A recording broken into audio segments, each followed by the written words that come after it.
Welcome to the Woman and Money Empowerment Show. My name is Yulin Lee, and I am your host. In the world of money and finance, there are so many people out there that can teach you how to get rich and sometimes how to get rich quick. But unfortunately, there is one very important concept that most of them don't talk about because, frankly, it's not sexy. But it is the secret to having long-term sustainable wealth. It is what allows you to have financial independence, financial abundance, while feeling and being completely centered and grounded. And this is what I want to talk about today. So the secret is this concept of there's a sequence to building wealth. The key word here is sequence, meaning the order in which you take your financial actions matters. Now, similar to Maslow's hierarchy of needs, when your basic needs aren't met, then everything else topples, no matter how attractive they may look at first. This is also another reason why some people go through life with experiencing this yo-yo cycles with their money. For a period of time, everything may look great. They're making lots of money. Life is beautiful. But then, boom, something happens or somehow they get wiped out financially, and then they have to start the cycle of climbing back again. And so that's why I want to share with you this concept of the sequence to building wealth, because I think it's very, very important for not only our financial future, but also our overall well-being as well. Okay, so first step in the sequence to building wealth is to get your financial house in order. Now, this is not a new concept. You probably have heard a lot of people talking about it, but how do you actually do it in an effective way?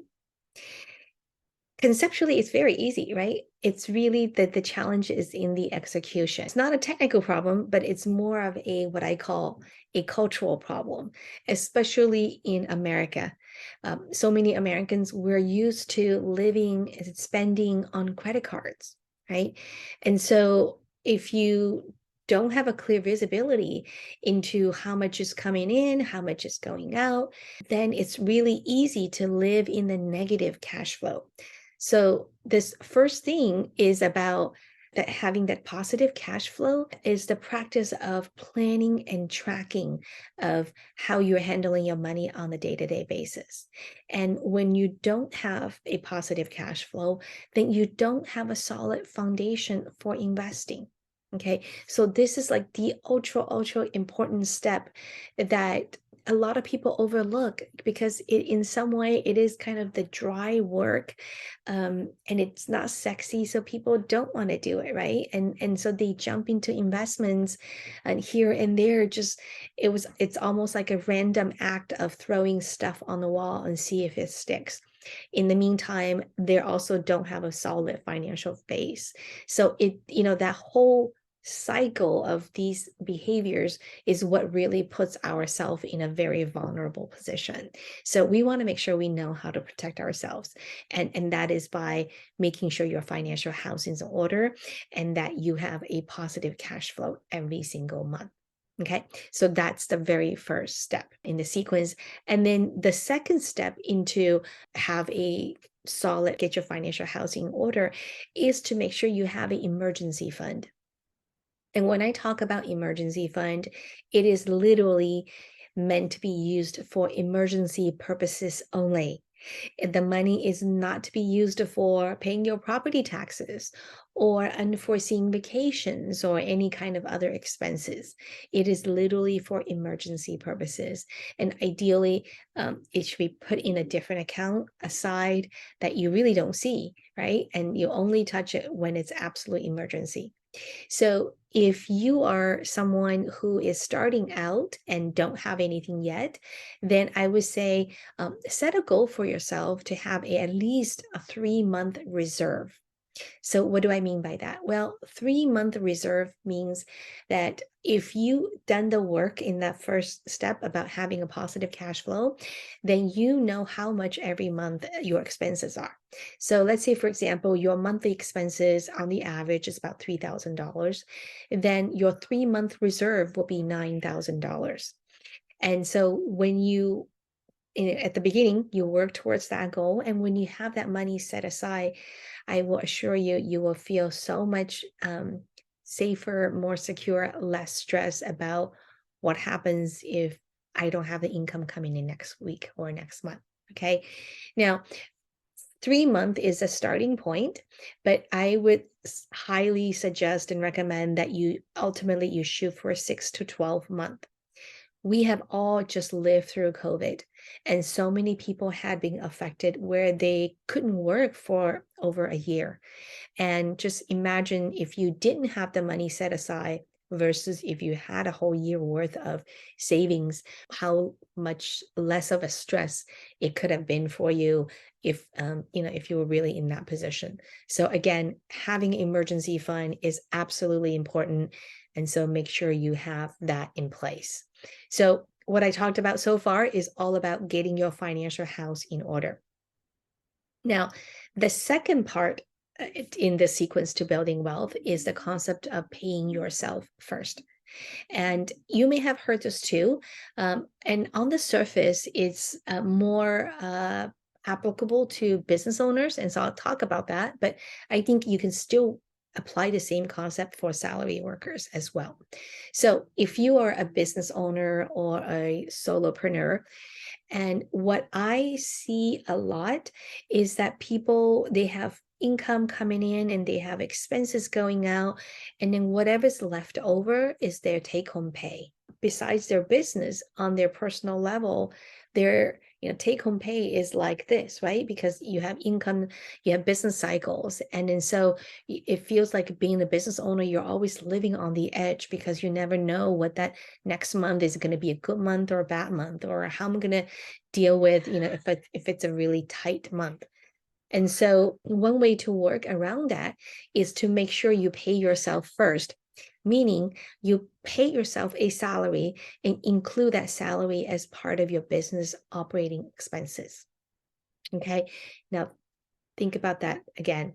Make sure you pay yourself a salary as part of your operating expenses. Now you may say, but there's not enough money to pay me a salary. Like, no, once you put your salary down, you will need to adjust all the other expenses around it. And it works, right? So just make sure you pay yourself first. And so I can't say it strongly enough. Now, and then once that's done, and if you still have profit, left over, then that is your profit. Okay, so your salary and your profit are those two things that I see a lot of business owners, they merge them together, and sometimes they even merge their business accounts and personal accounts. So it's kind of a mess. So make sure you separate those two and then pay yourself a salary first. Okay. Now, for salary workers, you may be thinking, well, I get a paycheck every month from my employer, so I don't need to worry about that. Well, you can apply the same concept in your own personal finance, meaning when you look at your own personal monthly expenses, you have your take home pay from your paycheck, and then you have all the expenses, and then whatever's left over goes into your savings, right? And that's what a lot of people do. But what if we, again, apply this pay yourself concept first and put a amount of saving that you would like to have every single month into your, if you're doing your budget, into your expenses, consider that as an expense and that you need to put that away every single month, then you know what, naturally it forces you to adjust all the other expense items. Okay. And then so that way you will be forced to actually save and will have some money left over for investing. Right. So again, the same concept works for everybody. Okay. And this is all about, this point, and then the last point of getting your financial house in order. It's all about having these practices, these money savvy practices, so that it helps you to accumulate more savings and then put towards investing. The third part is about determining what your long-term and short-term goals are when it comes to investing. So knowing what your needs are before you jump into any kind of investment. And I'm talking about long-term investments, long-term goals and versus short-term goals and needs. And because again, if you don't know what your goals are, what your needs are, then you're just investing randomly. How would you even know whether this is actually really a good investment for you or not, right? And along with that is also to have an expectation of, what is the expected range of returns that you would need, right? Um, there are so many investment products out there in the world. How would you know which one to invest in? And for many people, because they don't take the time and to really understand what their needs are, they often get sold to. So they will end up investing things that somebody just happened to be there at the right time, at the right place, selling it to you, and it sounds great. Like, yeah, I'm going to do this investing. It's going to make me rich. And so, but again, that kind of practice, the cycle of doing that, it's actually really putting yourself in a vulnerable position. But if you actually take the time and to really understand what are your goals and needs are, and then based on those, what are the expected returns that you would like to have? Then when the next time somebody is presenting to you of an investment product, whether it's a stock or real estate or a piece of land or some crypto, you will know whether that is right for you because you will know what are your criterias are and whether these products fit your criteria. So this is again all part of becoming money savvy, is that you take the control back by knowing what you need as opposed to investing by being sold to by other professionals. Okay, so determining your needs is the third step in the sequence to building wealth. Is really about knowing what yourself and what you're looking for. And then the last step in the sequence is to have a strategic asset allocation.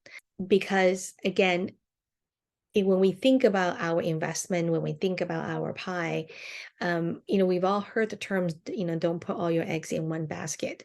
It really is very important. And that's because it will prevent you from losing all your shirts.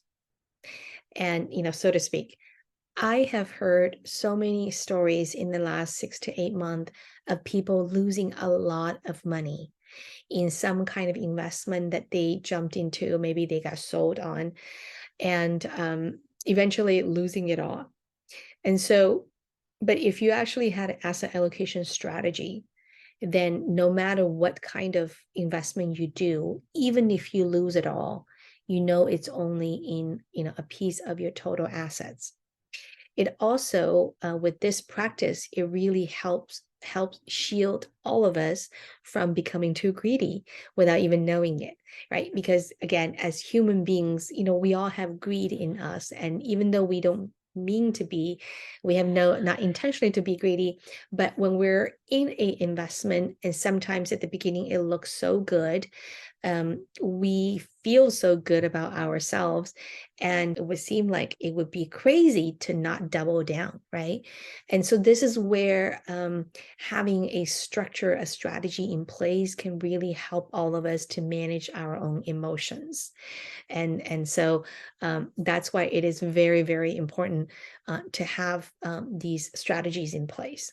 And then the last part to this is just to know that these allocation percentages will change over time as you go through different phases of life.